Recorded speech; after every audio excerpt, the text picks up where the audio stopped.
Up until very recently, we thought we understood the earthquake risk here on the West Coast pretty well. You know, numerous small quakes, the occasional damaging shallow one, and the ominous big one. That magnitude 9.0 megathrust we know is coming one day. But new data paints a different picture, one that could rewrite the tsunami and earthquake risk. Scientists have discovered a massive tear underground, a sign that the situation is way more complicated than we thought. Cascadia fault, the big one, the earthquake that we're all so afraid of on the west coast of Canada and the US, Oregon, Washington, California. So right now, I have news for you that I find very interesting. So I definitely need to share that with you because the numbers are, or one number is very interesting. If silence could speak. In this coastal forest in Washington state, there is a story to tell, and this place has a name, the Ghost Forest. And the piece here today asks the violence which struck here at 9 p.m. on January 26th of the year 1700. As the geological forces which created a great earthquake and tsunami in Japan just 8 years ago reminds us that even today, that threat remains to strike us on the west coast of the U.S. again. Off the coast of Vancouver Island in Canada, the Earth's crust is tearing itself apart. And this is not just normal Earth crust. Cascadia fault, hint, hint. Cascadia fault is ripping itself apart. When you hear that, you might think, oh, that's what's creating the big one. No, something else. Listen to this. For the first time in human history, the scientists have pictures of it happening. But what is happening, you might ask now? So listen to this. A giant slab of ocean floor off the coast of Vancouver Island. That's part of that same system that is supposed to unleash the Cascadia Big One megaquake, magnitude 9 plus, with a tsunami very shortly after, they say up to 100 feet within 8 to 15 minutes. So that slab has dropped 5 kilometers. I'm talking about a subduction zone, 3.1 miles straight down. Deeper than Mount Everest is tall from base camp. So now you might wonder, how could it drop without creating the big one, right? Well, this is the thing that I want to talk to you about because this is kind of crazy. I was making a video last year about that, but now the picture becomes way clearer. So I have to address this, guys. I think you have to know that. So according to the lead scientist of this new survey study, the fault that's doing it hasn't torn all the way through yet. Also, quite a mystery statement. And it's close. It's close. So 3.1 miles, it has fallen down 5 kilometers, but it's not through yet. A piece of our planet's shell is hanging on. This is how we can describe this. Mid-break. As you watch this video, this is what's happening. That image that you just saw, that's not an artist that is having fun. That's from the actual study published in Science Advances. And in a minute, I'm going to walk you through it piece by piece, because once you understand what you're looking at, it's genuinely jaw-dropping. But first, before we go into this graphic, the question that you're already asking, and I know you are, and you're right to do so, does this mean that the monster quake is finally coming? The answer is, in big letters, not what you expect. So stay with me, guys. This is really interesting, to say the least. We know that the Earth's surface is cracked into giant puzzle pieces that we call the tectonic plates, right? They're moving about as fast as your fingernails grow. They're constantly moving. So off the Pacific Northwest coast, we know that two pieces are colliding. The huge North American plate The one you're probably sitting on right now. You could, right? I am. And a smaller ocean plate called the Juan de Fuca plate. So when they collide, the heavier ocean plate loses. It gets shoved underneath subduction zone, right? It dives into the hot interior of the Earth. That's called subduction. And this danger zone that we're talking here about is the Cascadia Subduction Zone. Subduction zones create the biggest earthquakes on Earth, magnitude 9 monsters. Cascadia did it in the year 1700 and sent a tsunami all the way to Japan. It's been loading strain ever since. That's the big one you've heard about, and that's the big one that we're also scared about. But here's what's nobody knew until now. This giant earthquake machine, we can say, is dying. Now you're all like, that's a good thing, right? Well, listen to this. Scientists caught it in the act. In 2021, a research ship was dragging a 15-kilometer, like a 9.3 mile cable of underwater microphones across this area, firing sound waves into the seafloor and then reading the echo that comes back. It's basically an ultrasound of the planet, and especially in that area, which is very, very interesting. So these two images are what came out of it. So let's look at them together and let's read them, starting with the map. So look at that. What are we looking at? This is basically a bird's eye map of the ocean floor off of Vancouver Island. So think Google Maps, but for the bottom of the sea. So we're roughly 100 kilometers, that's 60 miles offshore off the coast of Vancouver Islands. Coordinates around the edges, it's 49 degrees north, 128 degrees west, and that puts us exactly at the northern tip of that Cascadia Subduction Zone. And all the wrinkles and bumps that you see in the background, basically that's the seafloor terrain that is mapped by sonar. Now the star of the map, we have to say, this purple band that is cutting diagonally across everything. Have a look at that. That is the Nootka Fault Zone, the tear line, we have to say. It's about 20 kilometers wide, that's 12 miles. Check the scale bar in the top corner if you want to see that. That black bar equals 20 kilometers. So this isn't a hairline crack. This is substantial. It's a belt of destruction. If we set it in comparison, wider than Manhattan is long. Let that sink in for a second. And it separates the Juan de Fuca plate on one side from the Explorer plate on the other side. Inside that band, you see the two labels, NNF and SNF, like the Northern Nootka Fault, NNF, and the Southern Nootka Fault, SNF. Those are the two main blades of this tear. So the zone isn't one, we have to say, like clean cut. It's a braided system of faults that are slicing the seafloor side by side, we have to say. So now my favorite detail of that map. Do you see all these little black arrows that are scattered across the purple zone? Really focus on that with your eye when you hear what I'm going to say about that. Each arrow is pointing at a scarp.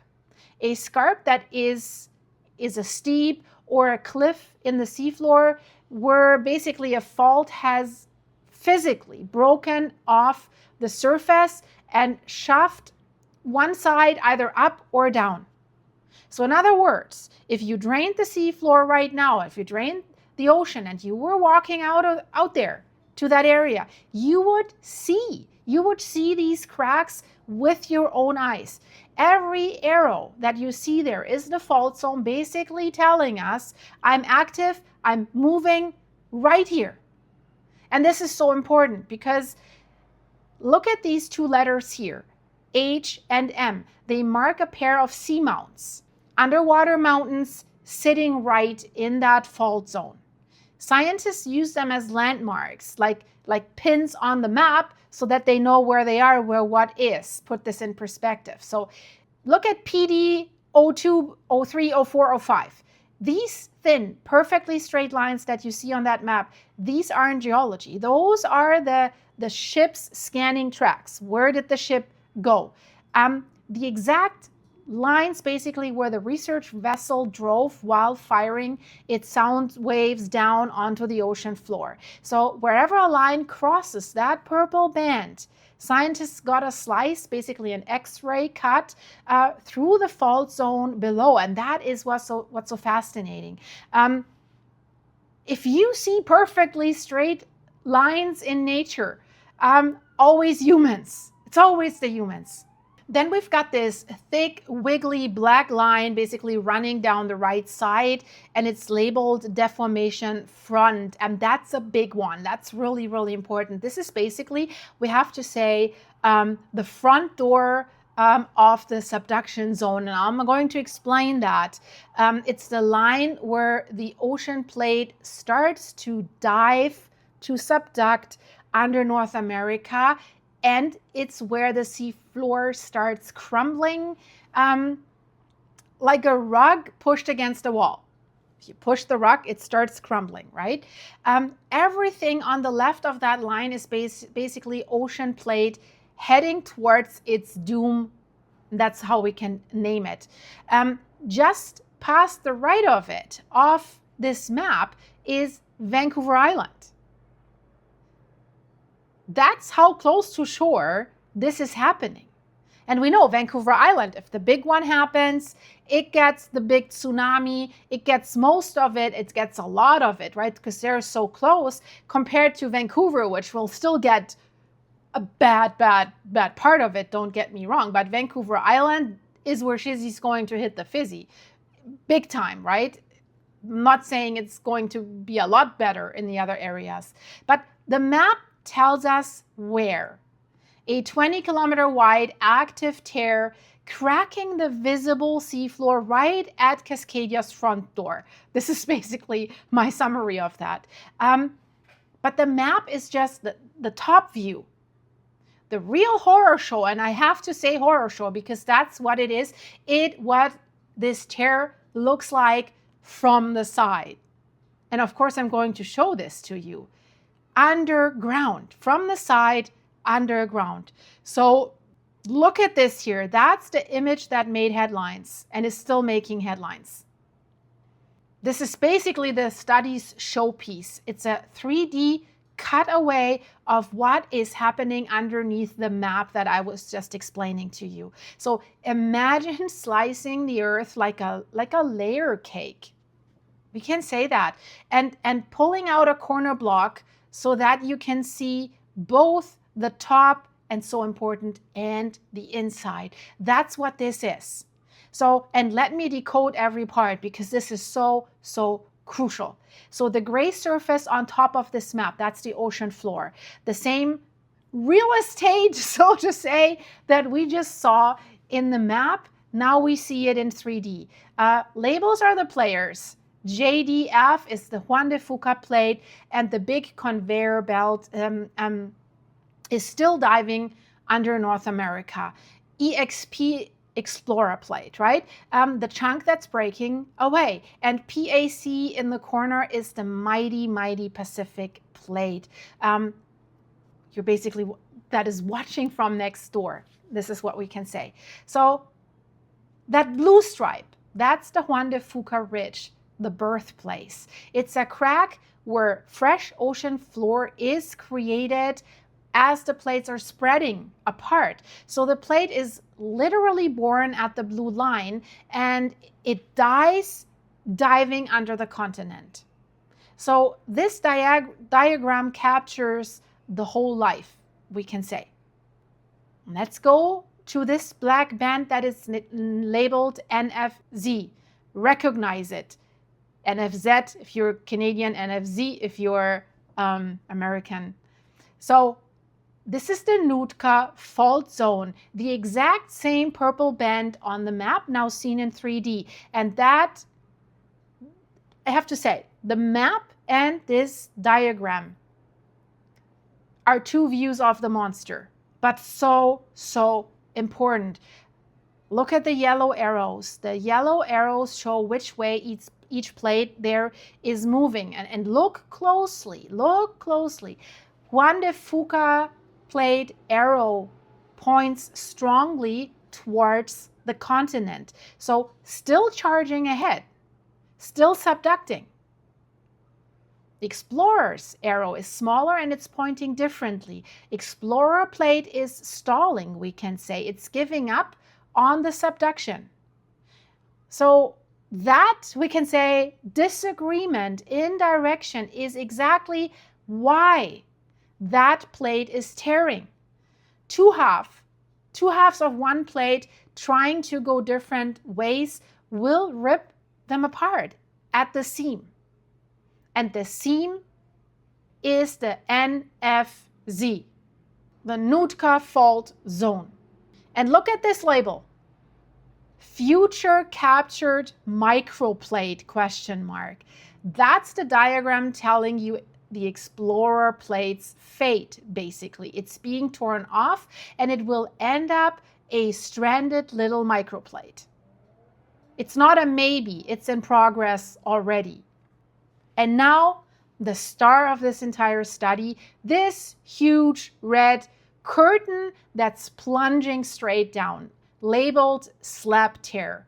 This is the rip itself. This is important. So look at this very closely. The red lines that you see everywhere, these are the fractures, and this red wall is where the fractures have connected basically into one giant tear that is cutting down through the entire plate, through the crust and into the mantle beneath. So check the scale bar on the right edge of that graphic. That little bar equals about 5 kilometers, 3.1 miles.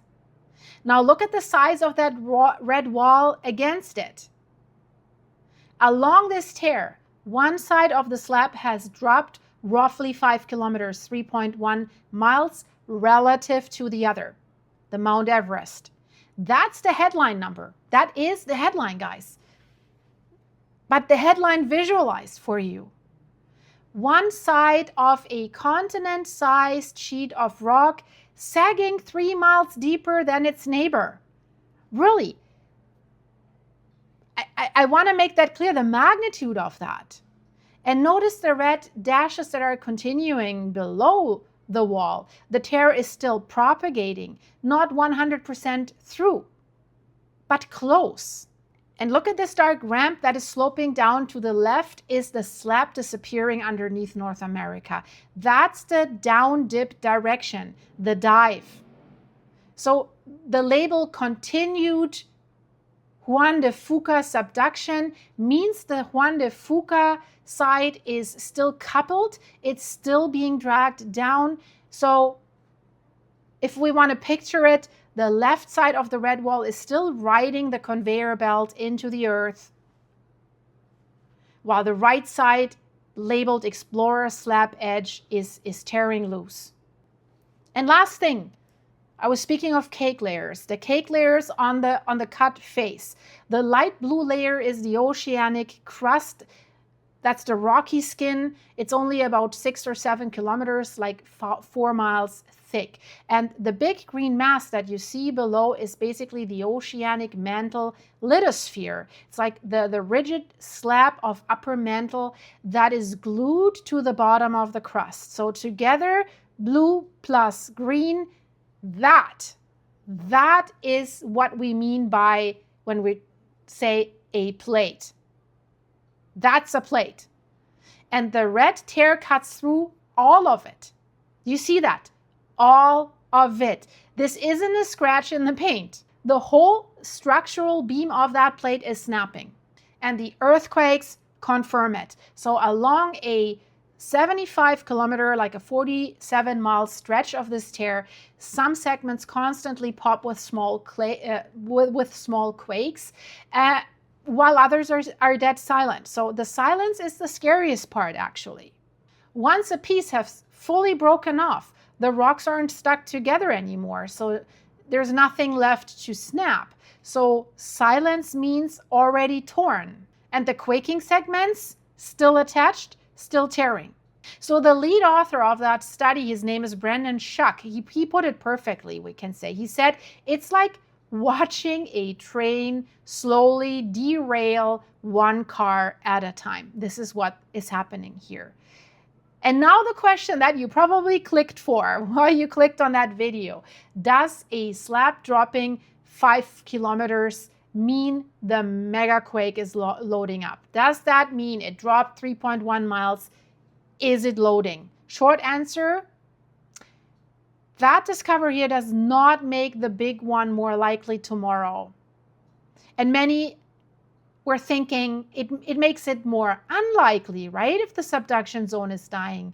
No, it doesn't make it less likely either. Unfortunately, I have to tell you this. I want to speak about geological time versus human time, and I want to give you a short, like really a short version of an explanation of this. Everything in those two figures plays out in geologic time. Like each tearing episode takes several million years. The slab didn't drop 5 kilometers or 3.1 miles last Tuesday. It's been failing in slow motion, I have to say, since before we humans even existed. So on the time scale of your life, your kids' lives, your grandkids' lives, Cascadia is still fully alive, unfortunately. So it's still locked and it's still storing energy for a future megaquake that is unavoidable, unfortunately. So the hazard, the Pacific Northwest already knew about, it's unchanged. So prepare and be prepared exactly as before, unfortunately. But these images still matter enormously when it comes to the big one, because those tears cut the plate into segments. And right now scientists are actively studying a critical question. So when the megaquake rupture comes, can it jump across a tear like this? Or does the tear act as a fire break that can stop the rupture? Because a quake that rips the entire zone at once versus one that gets halted at this red wall, those are two different disaster scenarios, right? So this isn't like a doomsday countdown. It's a better blueprint of the machine that has happened. And if we have better blueprints, in my opinion, we can create better hazard models for millions of people.